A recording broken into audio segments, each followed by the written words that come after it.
পরবো, আপনি একটু তাদেরকে বুঝিয়ে বলবেন আমি বোরকা আর হিজাব পরবো। আগে জানতাম বেশিরভাগ প্রবাসীর বউরা পরকিয়া করে, জামাইকে বিদেশে রেখা পোলাগুলোকে ঘুরতে যায়, জামাইকে একটু লাইনে না পাইলে আরেক পোলাগুলোকে কথা কয়। এই মেয়েটাকে দেখি সবার থেকে আলাদা। জামাই যখন কাজে, এই মেয়েটা জামাইয়ের জন্য অপেক্ষা করতেছে, আর মেয়েটা ধার্মিক, ফজরের নামাজ পড়তে যাইব। আমি মনে হয় ভুল করে ফেলাইছি, এমন একটা মানুষের বাড়িতে চুরি করতে আসছি, হেই যদি নামাজ পড়ে আমারে দোয়া করে দেয়, তাইলে তো আমি একবারে দুঃখের সাগরে ভাইসা যাবো।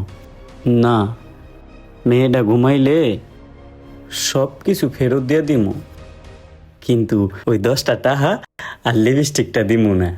যদি লিপস্টিকটা আমি দিয়া দেই, আমার বউ আমার পিড়েইব, কবে চুরি করতে গেছোস, কি আনছোস, ওইটা দিলে খুশি হইব। আচ্ছা ঠিক আছে, আমি উজুটা করে নামাজটা পড়ে আসি, আপনি এতক্ষণে খেয়ে নেন, আমি আইসা আবার আপনাকে কল দিচ্ছি। এই আমার শেষ চুরি, আমি আর চুরি করতাম না। এই মেয়েটা যেহেতু ইবাদত করতে পারে, আমার তো হাত পা সবই আছে, আমি কেন চুরি করবো? আমি কাম করে খামো, যত চুরি করছি আমি নামাজ পড়ে মাপ চামো আল্লাহর কাছে। আচ্ছা ঠিক আছে, রাখি।